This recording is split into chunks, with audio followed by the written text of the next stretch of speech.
Guys, അപ്പോൾ നമ്മൾ മാങ്ങ പറിക്കാൻ വേണ്ടിയിട്ട് വന്നതാണ്.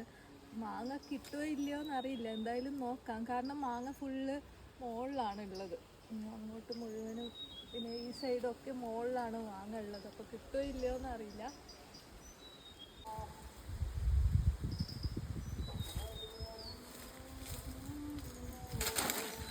തോട്ടി ചെറുതായതുകൊണ്ട് മാങ്ങ ഒന്നും പറിക്കാൻ കഴിയുന്നില്ല. അതുകൊണ്ട് ഞാൻ വേറെ തോട്ടി എടുത്തിട്ട് വരാം.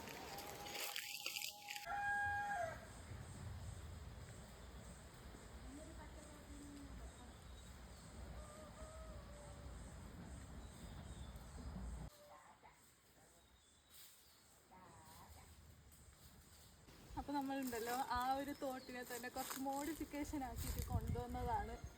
വേറൊരു കഷ്ണം അതിൽ കൂട്ടിയിട്ട്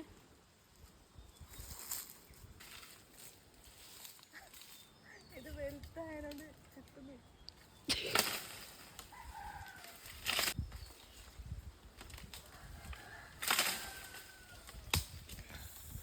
അങ്ങനെ ഒരു മാങ്ങ കിട്ടി.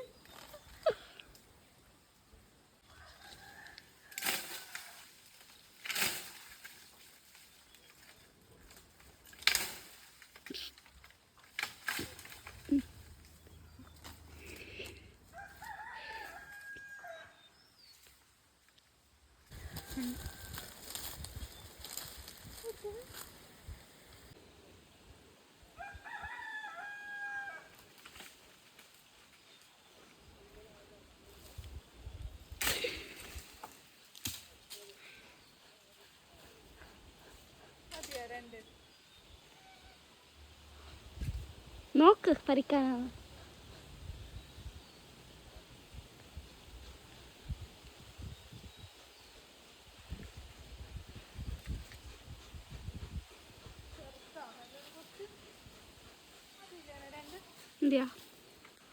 രണ്ട് മാങ്ങ പറിച്ചു നമ്മള്.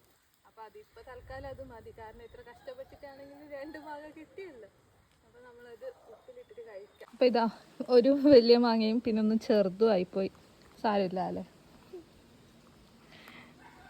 അപ്പൊ ഈ രണ്ട് മാങ്ങയില് ഈ മാങ്ങയാണ് നമ്മളിപ്പോ മുറിക്കാൻ പോകുന്നത്. കാരണം ഇത് കുറച്ച് വലുതും അതെ, കുറച്ച് ദിവസം വെച്ചാല് നല്ല പഴുക്കുകയും ചെയ്യും തോന്നുന്നു. അതുകൊണ്ട് ഇതല്ല, ഇതവിടെ ഇരിക്കട്ടെ. നമുക്ക് ഇത് മുറിക്കാം.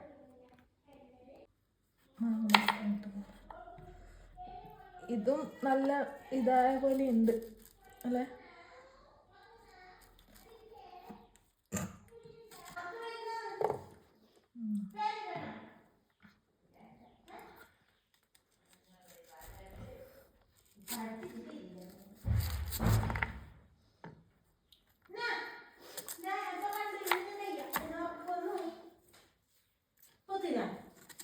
ഇത് വെള്ള പോലെയുണ്ട്.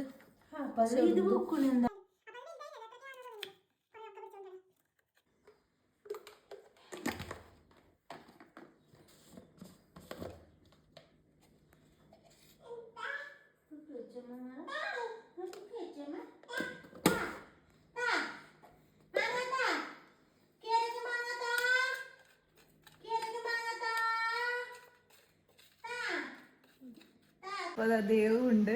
ദേവ് ഇവിടെ കുറച്ച് ദിവസം നിൽക്കാൻ വന്നതായിരുന്നു. അപ്പം ഇവക്കും മാങ്ങ വേണമെന്ന് പറഞ്ഞു, പിന്നെ എനിക്കും കഴിക്കാൻ തോന്നി. അതുകൊണ്ട് നമ്മളിതാ കഴിക്കുന്നതാണ്.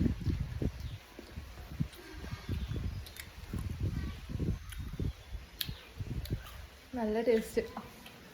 അപ്പോൾ ഈ മാങ്ങക്ക് അത്ര പുളിയൊന്നും അറിയുന്നില്ല, കാരണം ഇത് എന്താ പഴുക്കാനായിനെന്ന് തോന്നുന്നു. മഞ്ഞ മഞ്ഞ കളറുണ്ട്, നല്ല ടേസ്റ്റ് ഉണ്ട്. പക്ഷെ ചെറിയ മാങ്ങ ആയതുകൊണ്ട് വേഗം തീർന്നു. പിന്നെ നമ്മൾ കഴിക്കുന്ന ഇടയ്ക്ക് കുറച്ച് പിള്ളേരൊക്കെ വന്നു, അപ്പോൾ അവർക്കും കുറച്ച് കൊടുത്തു. പിന്നെ ഞാനും ദൈവം കഴിച്ച് തീർത്തു. അപ്പോൾ അത്രയേ ഉള്ളൂ. ബായ്.